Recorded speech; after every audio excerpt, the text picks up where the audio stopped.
My mom left my dad when I was 17, I'm 29 now, and had a new boyfriend literally straight away. We all suspected that she was cheating with this dude beforehand, but there was never any proof, and she even to this day refuses to admit it. She had 2 more kids with this guy. When my mom and dad broke up, I moved out to live with my dad, who had moved back in with his parents. The major reason for this was because she told me to leave as I kept fighting with her new dude. I really did not want to deal with a new guy in my mom's life, and I was really upset that she didn't give a shit about how much pain my dad was in. When she told me to leave, something in me changed, and I am still unable to forgive her. That solidified BC. My 14-year-old sister stayed with my mom for a year and then begged to come and live with my dad because she hated it so much at my mom's place. And my sister and mom were close, so for my sister to feel that way, it must have been bad.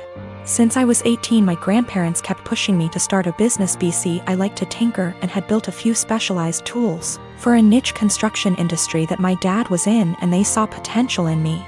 They gave me a lot of money as an investment. Actually, their mortgaged their house, that's much they believed in me, and basically, I majorly lucked out and managed to land some national contracts at 24 that turned into more than a few millions of dollars over a few months when the business boomed.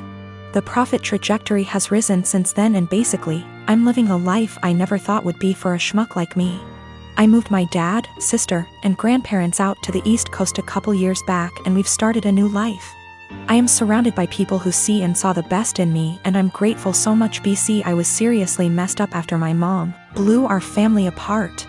For the last couple years or so, my mom has been on my case to reunite with her. She is getting increasingly more insistent that I go visit her and her boyfriend and kids, and keeps trying to guilt trip me because my sister has a much more privileged life now and my younger 2 half-siblings don't. She keeps telling me that even if I don't forgive her, I should look out for the kids as they're innocent in all this. She made her bed and she can lay in it, but the guilt eats me alive sometimes. I just can't forgive her though. I manage a team of employees in a very specialized industry. The employees are hired on 2-year contracts that are mostly automatically renewed. Salaries are fixed for the duration of the contract, but raises are negotiated at time of renewal. There are no non-competes. I have one employee, Sarah, who requested a meeting with me last week to discuss a possible raise. I informed her that it is a little early as her contract won't expire until Jan, and I would be happy to discuss it in November. She told me she would like to discuss it now as her current salary does not reflect the amount of work she is doing. So I set up a meeting with her on Friday and told her I will hear her out. To her credit, she gave well thought out presentation listing the average salary in her field, the extra responsibilities she had to take on, and the extra revenue she was able to generate, etc. In the end, she asked for a 19% raise to stay on. This was a substantial jump, but I thought she made some good points, and, with inflation being what it is, I can sell it to the managing partner that we are locking down a good employee for 2 more years. After the presentation, I told her I will just approve the raise and talk to the managing partner about starting her new contract early. Since the only things we are changing are the salary numbers, we can have the new contract ready for her to sign by Tuesday. She seemed very surprised that I did not try to negotiate and looked a little shell-shocked that the meeting was over so quickly. So anyways, I spent the entire weekend selling the raise to the partners and harassing legal to get the documents ready. However, when I gave her the documents to sign this morning, she asked for another meeting to discuss salary. She informed me that after doing more research over the weekend, her pay is still not reflective of all the work she is doing. At this point, I got pretty annoyed and told her that we can discuss in 2 years. I thought that was the end of it, but after lunch she came to my office with 3 offers letters she received from our competitors. One in our city with a salary that is 2 to 3% higher, and 2 from other states that are 8 to 9% higher. She asks for the new salary to at least match the competitor in our city to stay. At this point I got very frustrated and told her that she is now free to work for our competitor, because her contract with us will not be renewed. She called me in and left crying, immediately telling all her coworkers that I fired her for asking for a raise, which obviously caused quite an uproar. My wife thinks that I am the because I could have just said no. She probably had the other offers for a while and was never going to actually leave. She recommended that I offer her back the new contract. Anyways, I am contemplating going back to the office tomorrow and offering Sarah her new contract again. But I just felt like the relationship between us is ruined after this whole situation. Her currently contract is negotiated 2 years ago, which is why there is a discrepancy in pay with the current offers. There are also a lot of reasons for differences in salary even within the same city. Perhaps less PTO, maybe more responsibilities, maybe they lock them in the contract for 3 years instead of 2. Which is happening more and more now. Maybe they have a non-compete, or maybe they are better. I can't say. Her contract expires Jan, so she has plenty of time left at the company if she wants to finish out.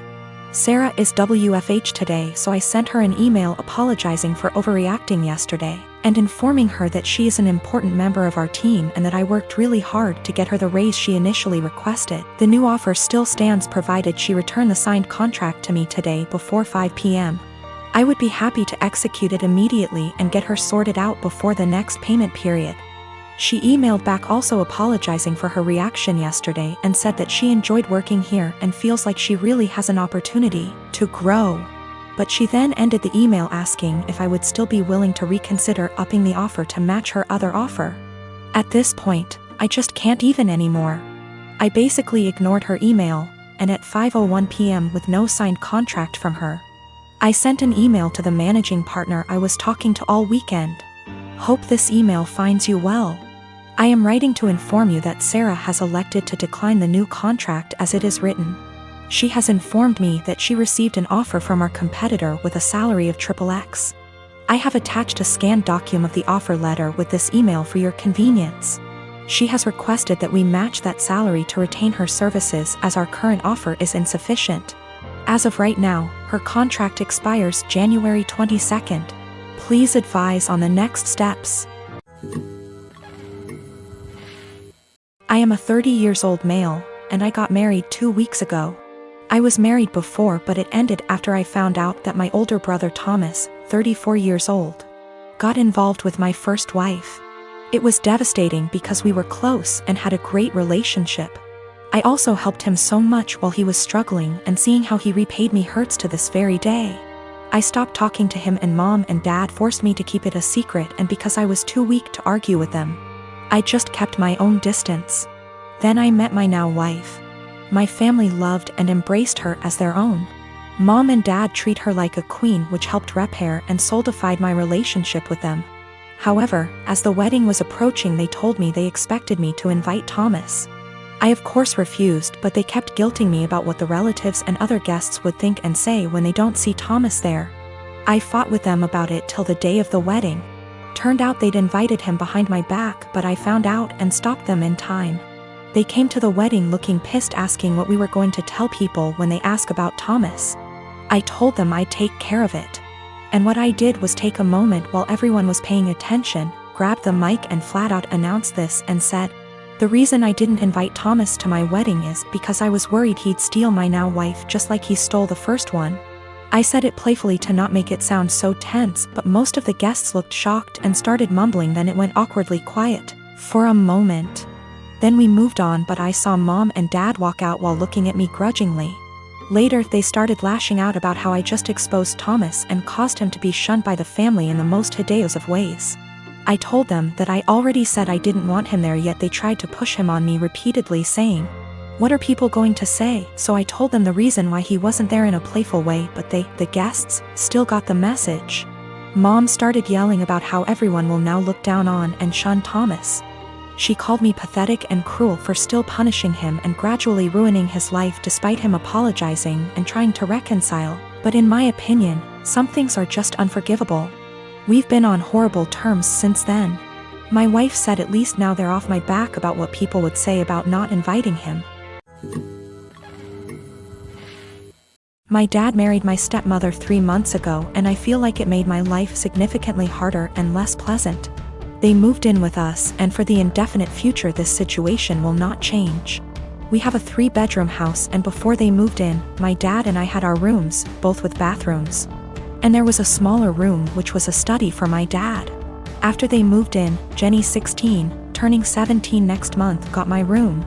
and I had to share the smaller room with 11-year-old Tom and 10-year-old Mike. All my books, my telescope, my stuff are packed and in the basement now since there's no space anymore. This made me real angry, but my dad told me that I have to be a team player, and this is what him and his wife agreed on. Jenny treats me like shit. She sometimes acts as if I'm not there at all, and sometimes is super aggressive and hostile towards me. The other I asked Tom to stop going through my things, and she became so angry that I have no right to order her brother around. She told me to get it in my thick skull that I'm not their big brother to tell them what to do, even though all I asked was for them to stop going through my things. She said it's best if I don't talk to them at all, since that way they will get less influence from a weirdo like me. What I don't get is that if she's so concerned that I might leave a bad influence on Tom and Mike, why doesn't she take them into her room? Tom and Mike don't respect any boundaries. They're always through my stuff. I have a watch which was a gift from my mother. She died of cancer, and they took it from my drawer and lost it. I found it weeks later in the basement with its front glass broken. Before they moved in, I used to get a $100 allowance every month. Now Jenny gets $75, I get $35, and Tom and Mike each get $30. I had an Xbox, but these kids broke it down. I used to spend a lot of time with my dad. He used to come see me play basketball almost every week. He hasn't done it even once in the past 3 months since he's always working overtime. We eat out once a week, and none of them in these 3 months have been to any of my favorite places, but Jenny, Tom and Mike have each chosen their favorites more than once. I complained about all of it to my father last week, and he told me that family is all about sacrifices, and I have to make mine. Haven't I made enough sacrifices already? I feel like I'm the only one making sacrifices. I looked forward to them moving in here, but I now feel like an outsider at home. It's not my home anymore. Life has become very difficult for me. I spend as much time as I can outside because inside is so frustrating, but this is causing problems as well. My dad keeps telling me that not being around means I'm not accepting them as part of the family, while in reality it's the opposite. So I get grounded for not being around, and being around is horrible. I don't want to live here anymore, but I'm only 15 and can't move out. I have nobody else who can take me in. I can't stay here for 3 more years. I'll go crazy. I often fantasize about running away at night, but I know that's also as horrible, if not even more.